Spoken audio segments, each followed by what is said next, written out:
Program aplikasi pada komputer merupakan perangkat lunak siap pakai yang digunakan untuk membantu melaksanakan pekerjaan penggunaannya. Dalam sebuah komputer, aplikasi ini disiapkan sesuai kebutuhannya masing-masing. Jenis-jenis program aplikasi dijelaskan pada tabel 4 berikut. Pengolah kata atau word processing, fungsi program aplikasi untuk mengolah data dalam bentuk lembar kerja atau spreadsheet. Contoh program aplikasi, ada Microsoft Word, WordPad, Notepad, Google Doc, LibreOffice Writer, ABI Word, WPS Office, Zoho Writer, dan sebagainya. Kemudian jenis aplikasi pengolah lembar kerja atau spreadsheet. Fungsi utamanya menyelesaikan pekerjaan di bidang desain grafis, seperti menggambar maupun mengolah foto.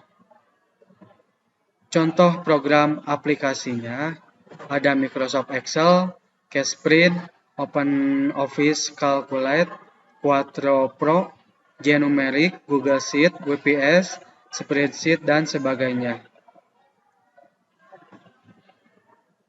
Kemudian ada jenis aplikasi pengolah grafis.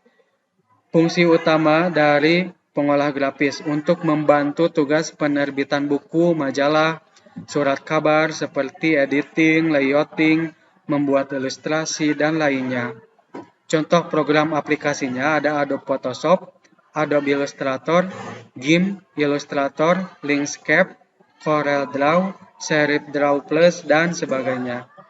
Untuk jenis aplikasi pengolah data atau database, ada fungsi utamanya yaitu untuk mengolah data berjumlah banyak yang disimpan dalam bentuk basis data, misalnya data pegawai, data barang, dan lainnya.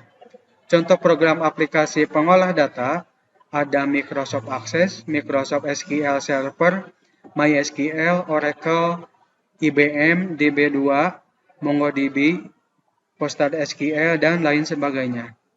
Kemudian ada jenis aplikasi penerbitan atau publishing.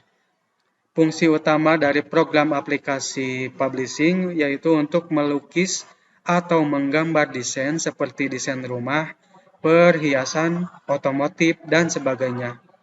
Contoh dari program aplikasi publishing ada Microsoft Publisher, Swift Publisher, Adobe PageMaker, Adobe InDesign, Ventura Publisher, dan sebagainya. Kemudian ada jenis aplikasi CAD, Computer Aided Design. Fungsi utama dari program aplikasi CAD ini untuk memutar berbagai bentuk media seperti audio, image, video, animasi, gambar, visual, film, dan lain sebagainya. Contoh program aplikasi CAD ada AutoCAD, ProDesign, LibCAD, SAP 2000, 3Design, dan lain sebagainya.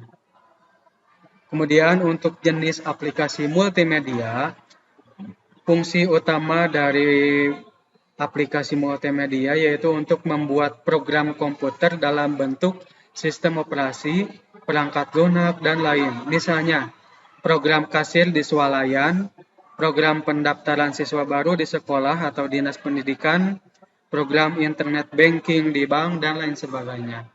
Contoh program aplikasi multimedia ada Windows Media Player, GOM Player, PLC, PicArt, Adobe Flash, Camtasia Studio, Flight Simulator, Spotify, YouTube, Juke, dan lain sebagainya.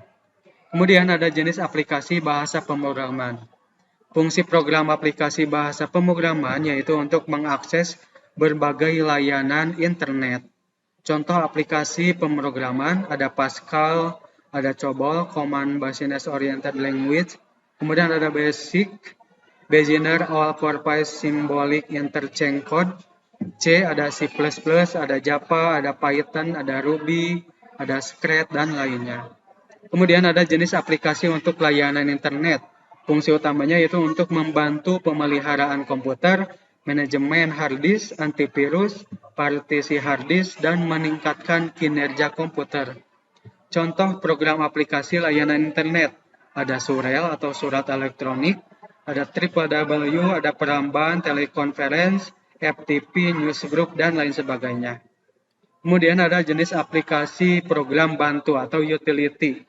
Fungsi program aplikasi utility yaitu untuk berkomunikasi dengan pengguna aplikasi lain. Contoh program aplikasi utility ada Norton Backup, ada WinRAR, ada Get Databack, kemudian ada Nero Burning Room, dan sebagainya. Kemudian ada jenis aplikasi mobile application sosial media. Fungsi utama dari program aplikasi mobile application sosial media itu melakukan transaksi jual beli. Contoh program aplikasi yaitu ada Facebook, Instagram, Twitter, Pinterest, TikTok, dan lainnya. Kemudian ada jenis aplikasi mobile application commerce app. Mengolah data dalam bentuk lembar kerja atau spreadsheet. Contoh program aplikasinya ada Tokopedia, Traveloka, Gojek, Bukalapak, Tiket.com, Shopee, dan lain sebagainya. Berdasarkan sumbernya, software terbagi menjadi beberapa jenis, antara lain seperti berikut. Yang pertama ada open source software, adalah perangkat lunak yang kode sumbernya sudah dibuka ke publik, sehingga bisa dimodifikasi dan didistribusikan atau dipublikasikan hasil modifikasinya dengan syarat-syarat tertentu, misalnya dengan tetap mempertahankan nama aplikasinya. Contohnya seperti Audacity, Sam, Linux, Notepad++, Android, dan sebagainya. Kemudian yang kedua ada closed source software atau proprietary software, adalah perangkat lunak atau software yang ada secara publik, tetapi tanpa diberikan source kodenya. Contohnya Microsoft Windows, Adobe Photoshop, Corel Draw, dan lain sebagainya. Oke, untuk pertemuan hari ini itu adalah materi tentang software. Sekian dari Bapak. Wabillahi taufiq wal hidayah. Wassalamualaikum warahmatullahi wabarakatuh.